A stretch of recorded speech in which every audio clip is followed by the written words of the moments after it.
제가 우리 교회에서 강단을 맡아서 설교하면서 여러분께 조금 송구한 마음이 있습니다. 무엇이냐 그러면은 조금 더 쉽게 할 수 있지 않겠나 하는 생각을 합니다. 근데 조금만 더 참으시기 바랍니다. 거의 다 끝나갑니다. 그러면은 최선을 다해서 쉽다는 것이 다 좋은 건 아니지만 어쨌든 그렇게 다시 해보려고 합니다. 그러니까 제가 말씀 전할 때는 들리는 것만 들으면 돼요. 집중하시되. 그러면 자꾸 그 수준이 다다릅니다. 신앙은요, 여러분, 내가 원하는 바를 이루려는 것이 아닙니다.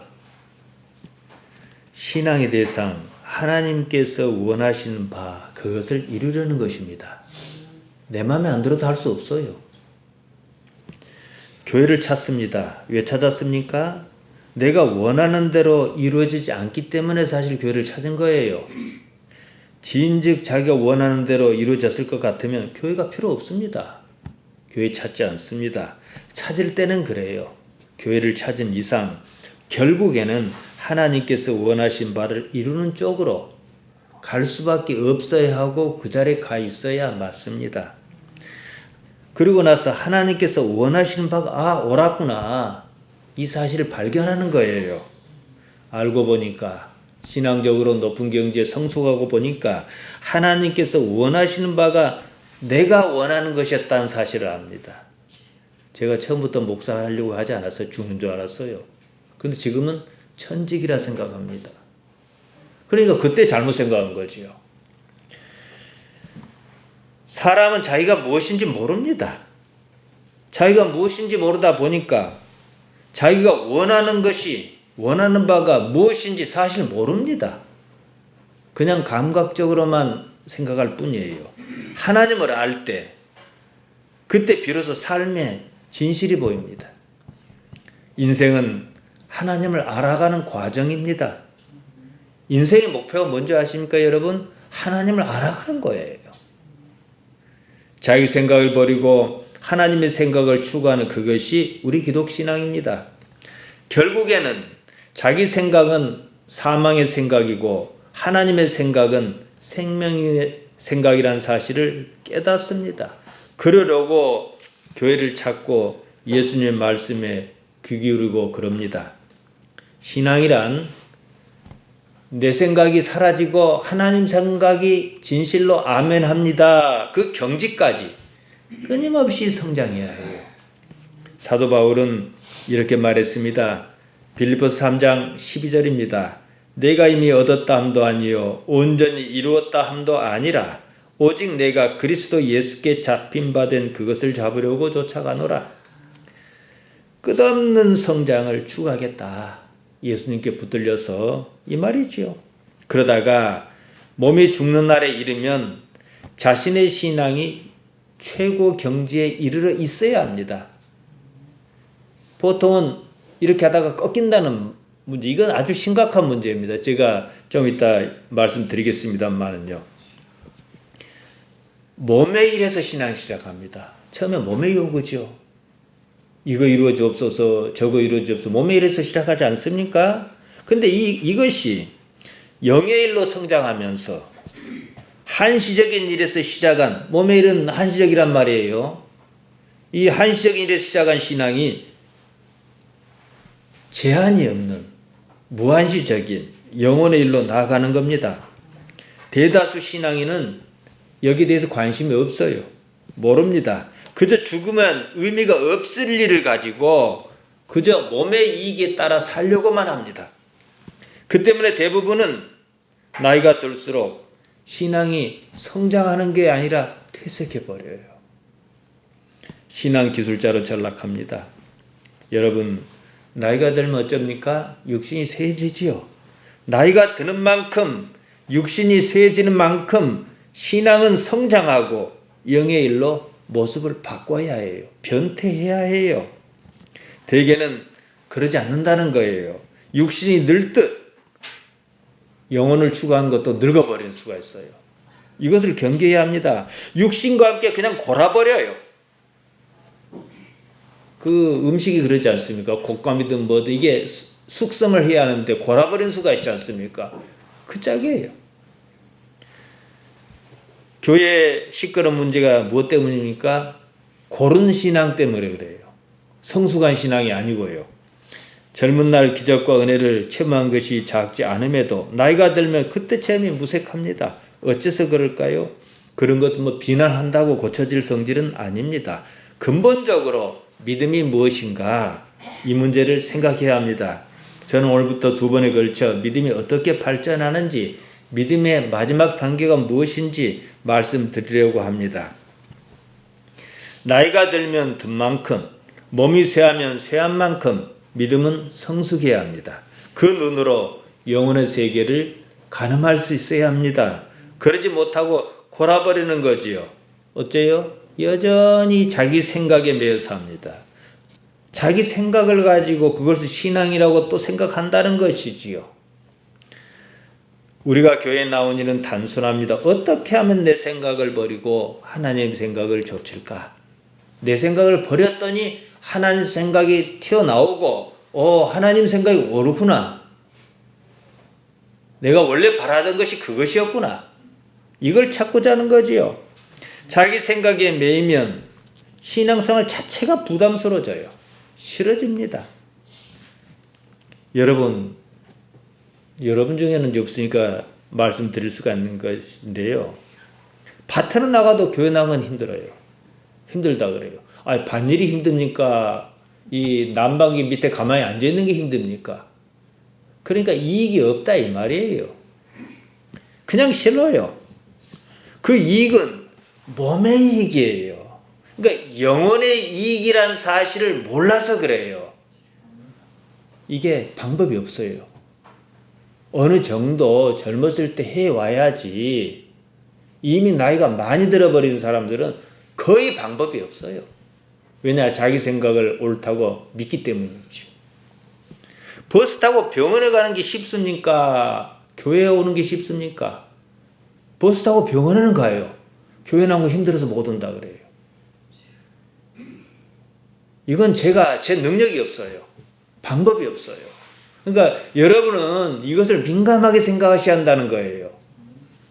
내가 이해를 하든 안 하든 이게 옳다. 천재지변이 생기지 않는 나는 죽어도 교회 가서 죽겠다. 적어도 이런 마음 가지셔야 그 다음에 영혼이 살아나기 시작한다는 거죠. 그것이 아니면은요, 대부분은 어떻게 교회 갑니까? 신앙생활을 재미라는 이익으로 때웁니다. 이 문제지요. 신앙은 육, 사르커스에서 영, 푸니마로 이동해야 하는 거예요. 그러지 못하고 육에 머물다 말면 몸과 함께 죽을 것입니다. 예수님께서 요한복음 6장 63절에서 말씀하셨습니다. 살리는 것은 영이니 육은 무익하니라. 그러니까 살리는 것은 육이 아니다 이거예요. 내가 너희에게 이른 말이 영이요 생명이니라. 생명의 말씀을 위해서 오셨지 육신의 말씀, 죽을 말씀을 위해서 오시지 않으셨다. 이거 이해해야 해요. 살리는 것은 영이니 토 푸니마의 에스틴 토 조포윤 조포예요. 생명을 주다, 살리다, 살게 하다 이런 뜻입니다. 예수님께서 목적하신 바, 뜻하신 바는 푸니마를 살리는 것이다. 푸니마가 무엇이든지 간에 말이에요. 육신은 아니잖아요. 육신을 추구하는 삶을 살 수는 없는 거예요. 육신조차도 여러분 왜 건강하셔야 하는 줄 아십니까? 교회 잘 나오게 하려고. 다리 아프면 교회 못 나오잖아요. 머리가 아파도 힘들잖아요. 그러니까 교회 잘 나오기 위해서 다리도 건강해야 하고 허리도 건강해야 하고 말씀 듣기 위해서 머리도 건강해야 해요. 다른 이유는 없어요. 우리는 예수님을 믿습니다. 예수님을 믿는단 말은 예수님과 같은 생각을 품겠다 이 말입니다. 예수님의 생각을 이해하고 거기에 따라 살겠다 이거지요. 예수님께서 분명히 말씀하셨습니다. 문 목사가 말한 거 아닙니다. 육은 사르커스는 무익하다. 왜 무익합니까? 죽을 거니까. 살리는 것은 영 푸니마다 그러셨습니다. 그러면 푸니마 영을 살리는 삶, 영을 추구하는 삶 할만하거든. 배고파 죽을 일 아니면 정말로 할만하거든. 우리가 어떤 것이 영을 위한 일인가 어림잡을 수 있어요. 충분히 이거. 우리가 육체 가운데 사는 건 다른 것이 아닙니다. 순전히 이 때문이에요. 갈라디아 2장 20절에서 사도 바울이 말하지 않았습니까? 또 로마서 8장 13, 14절에서 이렇게 말했습니다. 너희가 육신대로 살면 반드시 죽을 것이로되 영으로서 몸의 행실을 죽이면 살리니 무릇 하나님의 영으로 인도함을 받는 그들은 하나님의 아들이라. 하나님을 절실하게 생각하고 하나님을 최고 목표로 삼는 사람이 집에 들어놓여 있을 수 있겠습니까? 불가능합니다. 그러니까 문 목사가 사람의 능력으로서는 불가능하다는 거예요. 안타깝고요. 아이들은 뭔지도 모르지만은 그래도 움직이기라도 잘해요. 육신에 따라 살지 말고 영에 따라 살아 이 말인데요. 우리가 잘 아는 바 아브라함은 100세의 아들 하나를 얻었습니다. 하나님께서 주셨습니다. 그 아들을 하나님의 명령이라며 번제로 바치려 해요. 현실적으로 하나님의 생각은 받아들이기 어렵습니다. 다 남의 일은 쉽습니다. 그것이 자기 일이라면 과연 그럴 수 있겠는가? 답이 없어도 생각은 해봐야 해요. 하나님께서 만일 내 자식을 번제로 바치라 하면 물론 시대가 바뀌었으니 뭐 어쩌고 저쩌고 하겠지만은 이제 그건 이제 둘째치고 나는 정말 자식을 포기할 수 있는가? 생각해야 해요. 아브라함은 어떻게 그게 가능했을까? 우리는 이 점을 반드시 극복해야 해요. 아브라함이 아들 이삭을 바칠 수 있는 근거가 무엇이었던가? 면밀히 따져보고 또 따져봐야 합니다. 그러다 보면 거기서 어떤 결과가 나올 것입니다. 그 결과가 제가 말씀드리는 믿음의 정점, 네 번째 믿음입니다. 그 오늘 설교 부제가 네 번째 믿음입니다. 바울은 고린도전서 13장 13절에서 말했습니다. 믿음, 소망, 사랑을 신앙의 최고 덕목으로 꼽았습니다. 이 셋은 항상 있을 것인데 그중 제일은 사랑이라 그랬습니다. 지당합니다. 성경에서 가장 높은 가치는 사랑 맞습니다. 하지만 사랑을 받쳐주는 것은 소망이 있어야 가능한 거예요. 그리고 믿음이 있어야 이 소망도 사랑도 가능합니다. 소망도 사랑도 믿음이라는 버팀목이 든든히 받쳐져 있어야 가능한 거예요. 오늘은 바로 이 믿음, 흔히들 생각한 것과는 조금 다른 믿음, 진짜 믿음이 무엇인가 보겠습니다. 우리는 예수님을 구세주라 믿습니다. 예수님께서 구세주이신 것을 믿는 것은 우리 경험에 의한 게 아니에요. 우선 믿고 나중에 확인한 겁니다. 그래서 와보라 한 거예요. 방법이 없으니까, 경험을 아직 못했으니까. 빌립이 나다나엘에게 뭐 이러고 저러고 한다 그러니까 뭐 갈릴리 나사렛에서 무슨 선한 것이 나겠느냐 하니까 뭐 설명할 방법이 없는 거니까 와보라 했지 않습니까? 이게 첫 번째 믿음입니다. 어떤 사람은 예수님 믿지 못합니다. 교회 나오고 있어도 실상은 예수님 믿지 못한 사람 많습니다. 대개의 경우 예수님을 믿지 못한 이유는 자기 경험을 우선시하기 때문입니다. 어떤 기회에 자신이 무너지는 것을 경험합니다. 그리고 나서 믿음을 논할 수 있습니다. 경험상 예수님을 도저히 믿을 수 없다 그럽니다. 그러면 어느 때 가서 예수님의 일이 사실이라는 것을 알았을 때 그 상황을 감당할 수 없을 것입니다. 그 사실 때문에 우리 신앙은 조금 억지를 부립니다. 성경에 나타나는 기적 대부분은 이런 억지를 순화시키려는 목적이에요. 그걸로 놀라고 경이롭고 이러다 보니까 복이란 것이 나쁜 건 아니에요. 하지만 복도 뭐예요? 예수님을 믿게 하려는 목적이지 다른 목적은 하나도 없어요. 더 높이 신앙이 성장해야 할 텐데 그러지 않고 복에 안주해요. 그래서 신앙생활 오래 하면은 기적이 별로 없어요. 거기 안주할까 싶어서. 히브리 백성은 광야를 떠돌며 40년을 보냈습니다. 그 일을 보면 기적이 왜 필요한지 답을 얻을 수 있습니다. 광야 생활은요, 떠돌아다녀야 하니까 뭐에다 뭘 심을 수도 없고 뭘 기르기도 쉽지 않아요.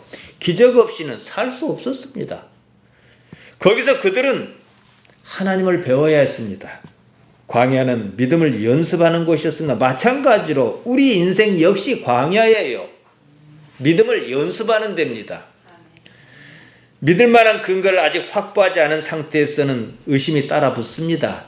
그 의심을 극복하려는 이것, 두 번째 믿음입니다. 의심하지 말고 믿으라.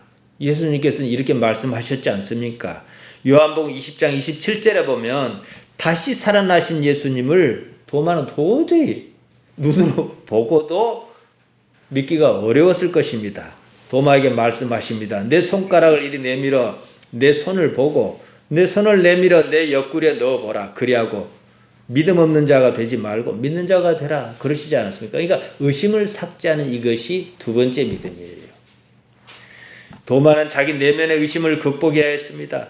예수님께서 죽은 지 나흘에 이른 나사로를 살리실 때였습니다. 예수님께서는 나사로의 누인 마르다에게 이리 말씀하셨습니다. 요한복음 11장 40절입니다. 내 말이 내가 믿으면 하나님의 영광을 보리라 하지 아니하였느냐. 어쨌든 믿어야 해요. 그래야 하나님의 영광이 보이든지 어쩌든지 그럽니다. 여기서 믿음은 어떤 결과의 선행 조건입니다. 나사로가 다시 살아났다는 결과적 사실보다도 믿음이 앞에 있어야 한다는 거예요. 이런 것이 일종의 종교적 억지다 이렇게 말할 수 있습니다. 우리 신앙은 이런 억지를 양보하지 않습니다. 이유가 있습니다. 지금 경험하는 기적은 하나님의 나라와 영원한 세계보다 앞선 경험입니다. 선험적인 거지요.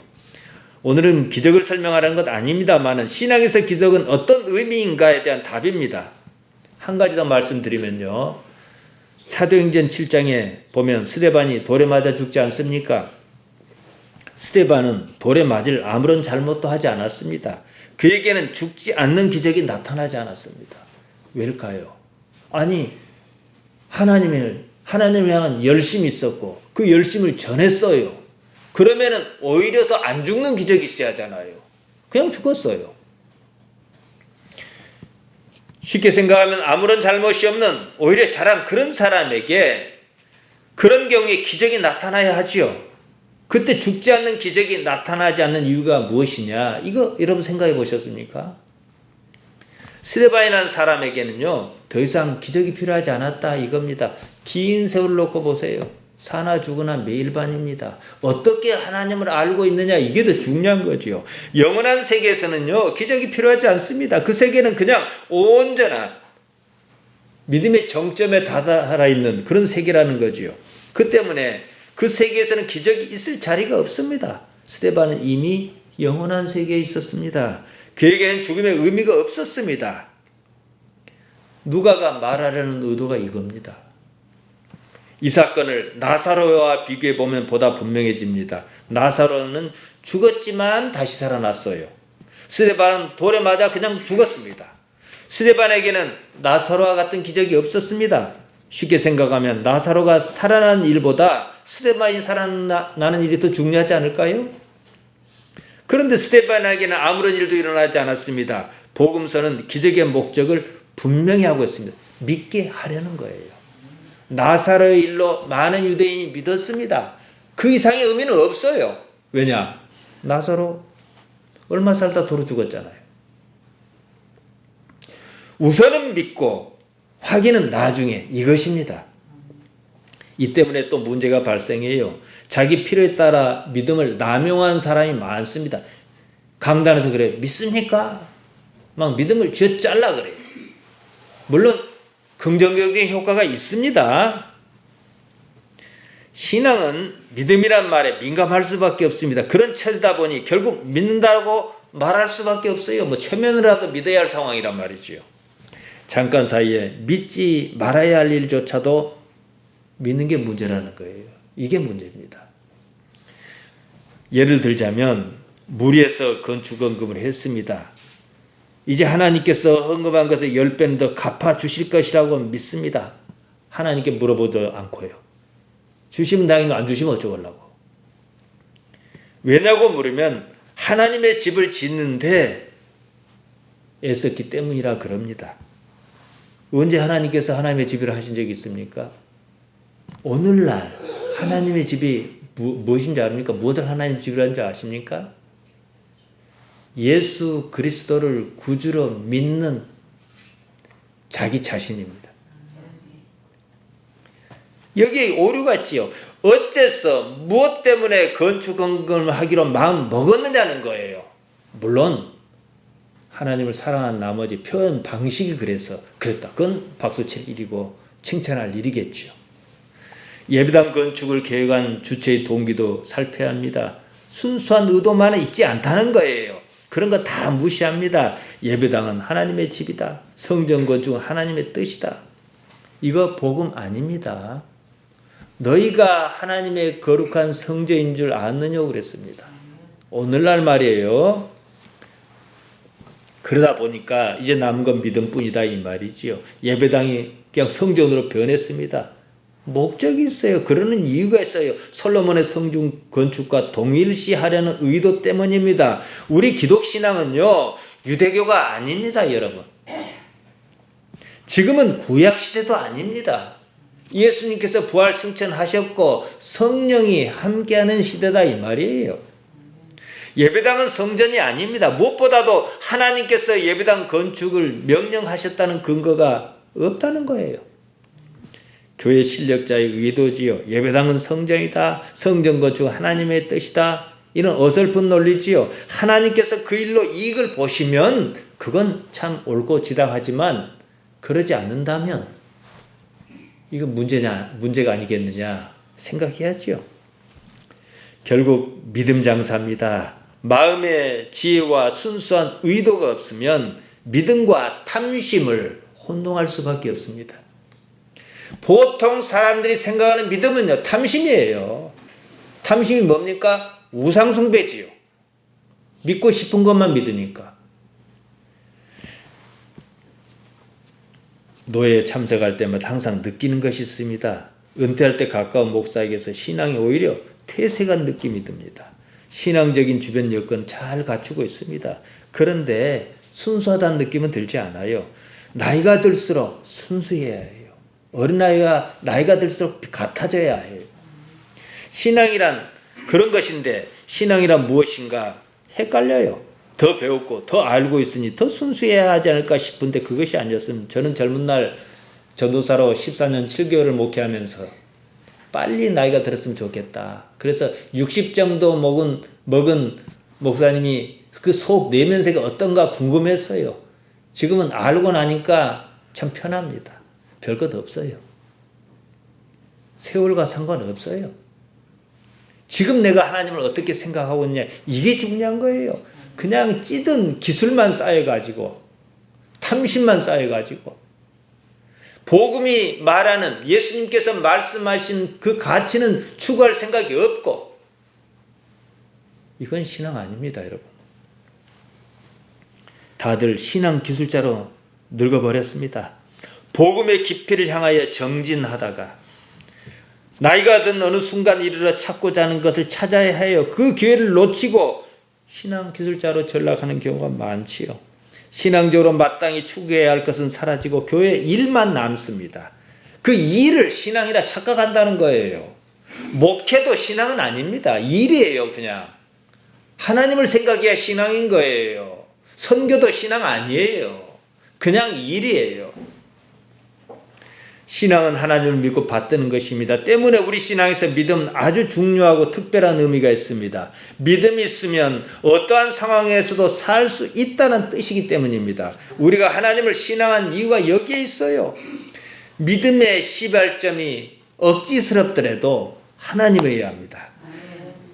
반면 믿음의 종착점도 하나님이 합니다. 그러니까 시발점과 종착점 어떻게 차이가 나요? 이렇게 차이가 나야죠. 근데 보통은 요래버린다는 얘기예요. 이 부분이 기술적인 문제다 이거죠. 하나님에 의하여 시작한 믿음이 하나님에 의하여 진행하고 마무리까지도 하나님께로 가야 해요. 아브라함이 그랬습니다. 인생이 그랬죠. 믿음은 신앙의 대상을 의심하지 않는 겁니다. 이것은 신앙에서 가장 중요하며 높은 가치입니다. 그런 만큼 믿음에 오염이 심하고 변질도 심하다는 사실입니다. 저는 지금까지 의심의 반대 개념으로서 두 번째 믿음을 말씀드렸습니다. 마태복음 6장에 보면 예수님께서 염려하지 말 것을 길게 말씀하셨습니다.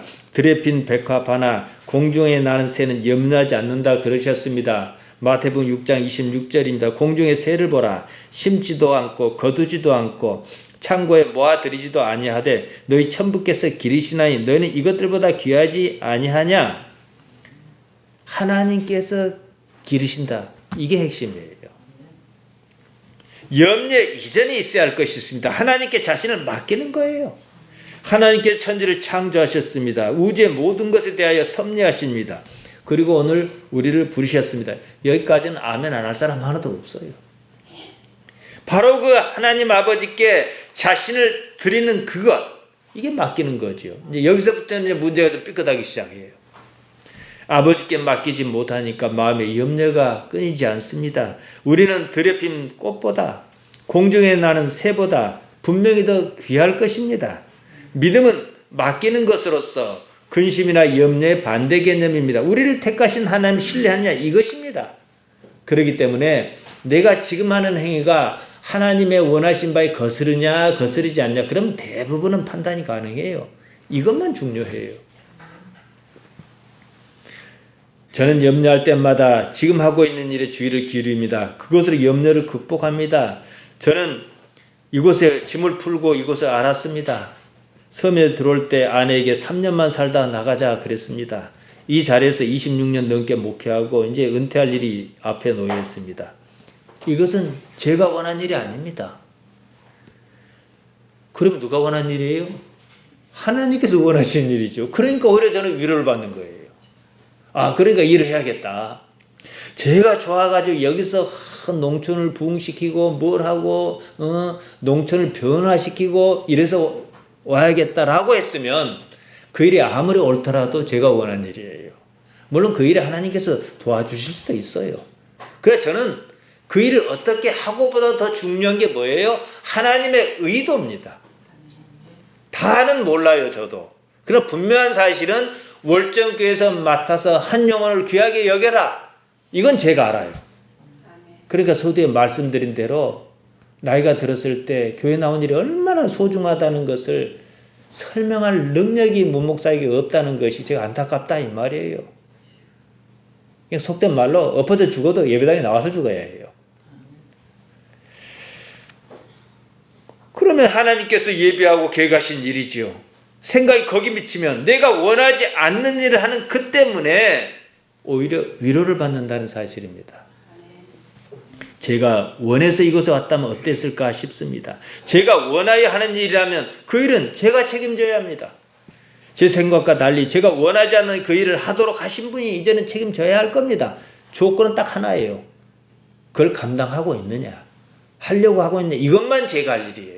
막 교회가 싫어가지고 막 목회가 싫어서 이리 핑계 저리 핑계 나돌아다니고 이런다면은 그건 의미가 없지요. 저를 괴롭게 하여 지금 일을 하게 하신 바로 그분이 누구냐? 여기에 대한 인식이 신앙의 핵심입니다. 그분이 천지의 주제이신 하나님 아버지다. 우리는 이리 고백하지 않습니까? 그러면 사는 문제로 염려할 필요가 없지 않겠느냐? 제 생각은 이렇습니다. 생각이 거기 미치니까 제가 할 일은 단순해요. 이 일에 충성하는 거예요. 사는 것을 생각하며 염려스럽습니다. 무슨 생각해서였든지 염려하지 않기로 했습니다. 그처럼 염려하지 않아도요, 실제로 아무런 일도 일어나지 않습니다, 여러분. 왜 사람이 염려하는지 압니까? 고양이는 염려 안 해요. 왜 사람이 염려하냐? 상상력 때문이에요. 상상력이 사람 참 힘들게 해요. 왜냐? 예측하는 능력이 있으니까 사람이란 존재가 한 단계 올라가지요. 그 대신 염려라는 짐을 안고 살아요. 공중의 새가 우리가 낫다는 뜻이 아니에요. 그 부분에서만큼은 공중의 새처럼 들에 핀 백합화처럼 이러라 이 말씀이지요. 여러분이 직접 시도해 볼 수 있어요. 한 달 정도 아니면 어느 정도 기간을 정하고 나는 지금부터 염려하는 일 자체를 포기해버리겠다. 이것이 하나님 옳으냐 그러냐 이것만 한번 생각해야겠다. 굳은 일이 있을지라도 하나님께서 무슨 생각을 갖고 계시겠지. 나는 이러겠다. 변화가 일어납니다. 바울은 로마서 8장 28절에서 지금 제가 말씀드린 것과 비슷한 말을 했습니다. 우리가 알거니와 하나님을 사랑하는 자, 곧 그 뜻대로 부르심을 입은 자에게는 모든 것이 합력하여 선을 이루느니라. 모든 것이 이리 보태고 저리 보태서 선을 이룬다 이거죠. 바울 사도가 말한 대로 내가 하나님을 사랑하는가? 이것만 나한테는 중요해요. 사랑한다면 하나님께서 나를 사랑하신다는 증거를 여러분 어떻게 확보할 수 있을 것 같습니까? 하나님께서 나를 안 사랑하신 것 같다. 이렇게 심각하게 말한 사람이 들어 있었습니다. 간단해. 내가 하나님을 사랑하는 마음이 있는가 이거예요. 사랑은 혼자서 못합니다. 둘이 같이 해야 해요. 하나님 말 없으시니까 나만만 있으면 되는 거지. 이 사실을 확인했으면 모든 것이 합력하여 선을 이루리라 하고 믿어버립니다. 얼핏 말도 아닌 것 같지만 사실입니다. 진리입니다. 진리란 별것 아니에요. 알레데이아입니다. 있는 그대로 사실을 말합니다. 이처럼 삶의 사실을 알면 삶이 자유롭습니다. 요한복음 8장 32절 우리 주보 첫 페이지에 제가 써놨습니다. 진리를 알지니 진리가 너희를 자유케 하리라. 카이 그노세스 텐 알레데이안 카이 헤 알레데이아 엘류데로스의 히모아스. 진리 알레데이아 사실을 알면 그 사실이 엘류데로스의 해방시켜 줄 것이다. 삶의 사실이라면 너희가 삶에 얽매이지 않을 것이다. 자유로울 것이다. 이 말씀입니다. 역으로 그러한 자유로 말미암아 삶의 사실, 진실을 경험합니다. 삶이 무엇인지 압니다. 그리고는 여러분 자신과 그 주변에서 일어나는 일을 꼼꼼하게 챙겨봅니다. 어떻게 변화가 있는지 그 변화의 흐름을 기억합니다. 이런 데서 성경이 말하는 믿음이 이제 생겨나기 시작해요. 제가 앞서 말씀드렸던 그런 믿음은요, 단계지 믿음의 가치가 없어요. 믿어야 할 일은 믿습니다 해서 믿어지고 그런 거 아니에요.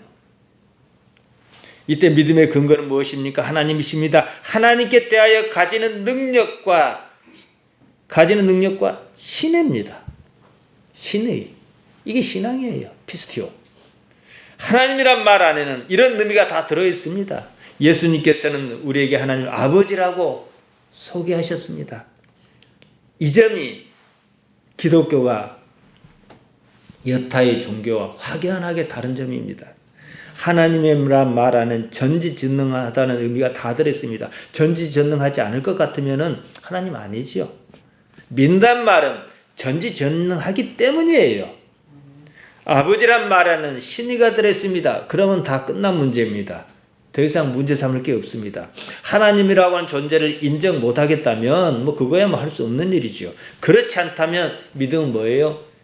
제가 지금 말씀드린 게 뭡니까? 논리입니다. 용 쓰는 거 아니에요.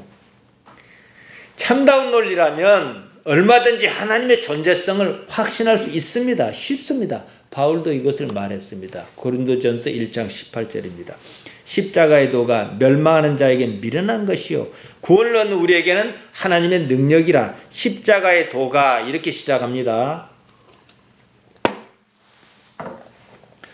호 로고스 가르 호투 스타우루. 로고스라 번역한 말, 도라고 번역한 말 로고스입니다. 당시 헬라 문화권이었습니다. 바울은 헬라 철학의 밝은 사람입니다. 우리 성경은 로고스를 도라고 번역했는데 그리스 철학에서 로고스는 논리입니다. 영어로 로직이라 하지요. 컴퓨터 프로그램에서 로직은 절차를 수행하기 위한 합리적 언어 조합을 말합니다. 바울은 십자가가 얼마나 논리적인지를 얘기한 거예요. 근데 얼핏 보면은 비논리적입니다. 그러지 않습니까? 그래서 구원이 없는 멸망하는 자에게는 미련한 것이다 이 말이에요. 그러면 십자가에서 어떻게 논리를 발견할 것이냐? 사도 바울이 말한 십자가는 뭐예요? 논리 문제인데 이치가 짝짝 들어맞는다 이 말이거든요. 이걸 이해 못하겠는 거예요. 그러면 십자가를 거절하지요. 거부하지요. 미련한 것이라지요. 거리끼지요. 지금 대부분이요. 이 말 이해 못합니다. 십자가가 합리적이다, 논리적이다 말 이해 못합니다. 그렇기 때문에 말로만 십자가하지 실상은 십자가를 거부합니다. 십자가가 이익이라면 안 질 사람 있겠어요? 예수님도요, 당장 지는 십자가는 손해지만, 고통이니까. 큰 틀에서 이익이니까 하는 거예요. 공부하는 게 좋습니까? 그게 이익이니까 하는 거예요. 논리적으로 이해하지 못해서 그런 겁니다. 미련해서 그런 겁니다. 십자가를 받아들이지 않은 한 기독교는 헛것입니다. 고대로부터 많은 학자가 바울이 한 말을 이해하지 못했습니다. 그래서 예수님만 십자가 지시라 그랬습니다. 나는 그 덕 좀 보고 살자, 이쪽으로 이해했습니다. 지금도 그럽니다. 자기 부인도 없고 십자가도 없습니다. 자기 부인이 이익이라는 사실을 발견 못해요. 이해를 못해요. 하나님께서 계시긴 한데 능력이 없다면 참 그렇지 않습니까? 능력은 있는데 우리 형편을 하나님께서 도무지 헤아리지 못하신다면 그것도 문제 아니겠습니까? 전지전능을 있는데 신이 없다면 도대체 우리는 무엇을 믿어야 합니까? 안타깝게도 믿음을 가지기까지 우리 인생에는 많은 일이 있습니다. 구원이 있는 사람이라면 누구나 결국은 어떤 믿음의 정점에 있는 믿음의 자리에 이르도록 작정하신 일이다, 이겁니다. 삶을 이해해야 합니다. 여기에 대가가 따릅니다. 그래서 인생에 고통이 있는 거예요. 다른 이유는 없습니다. 그 자리에 이르면 하나님의 계획하신 섭리가 무엇인지 가닥이 잡힙니다. 삶에서 긴장을 풀고 염려한다 하여 키나 한자 하나 더 할 수 없다는 사실을 압니다. 이게 믿음입니다. 염려하지 않는 것 자체지요. 자신을 하나님께 맡기는 그것, 세 번째 믿음입니다. 이제 신앙의 대상에 성실하겠다, 그런 믿음입니다. 이 진정성이 있죠. 우리 노예가 이 여수 지역, 옛날 여천 지역에서 시찰이 이쪽에 4개, 동서남북 4개, 저쪽에 동서남북 4개, 8개입니다.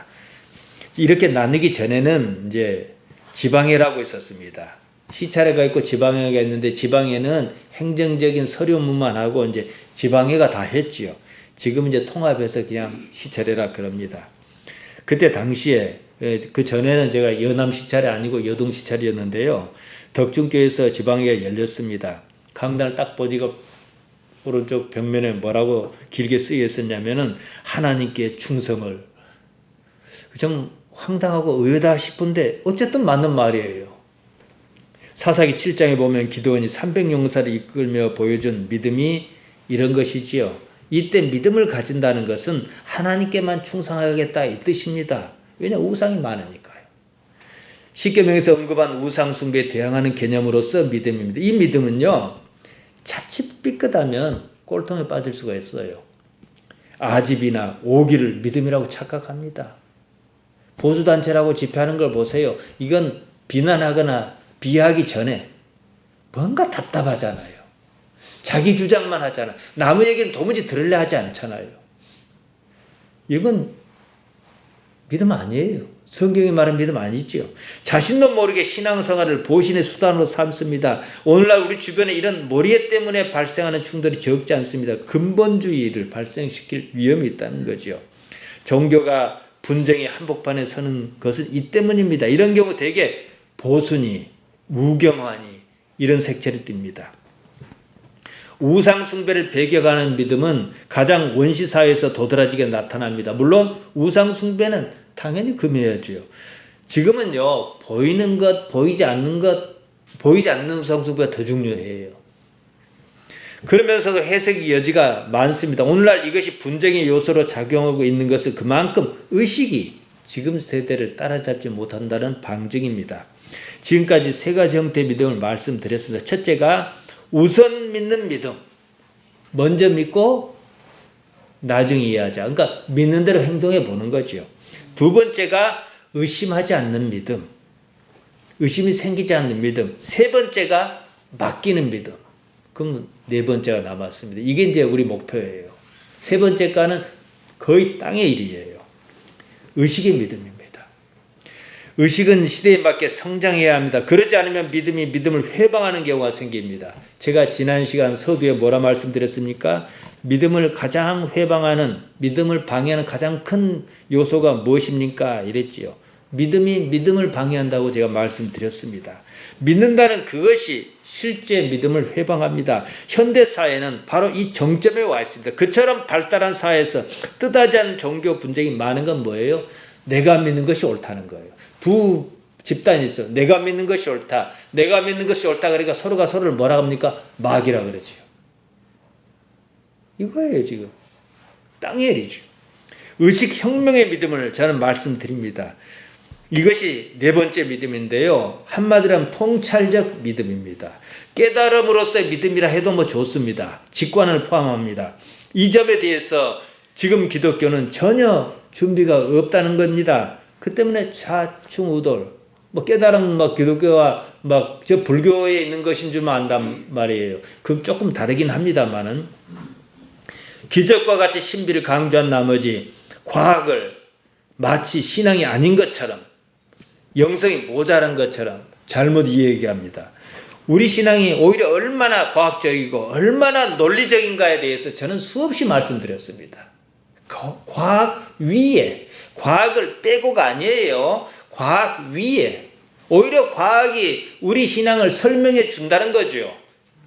통찰 혹은 직관, 나아가서 깨달음으로서 믿음은 삶에 대한 총체적 신념에서 비롯합니다. 이 믿음은 앞서 말씀드린 세 가지 믿음을 제대로 갖춘 다음에 나타납니다.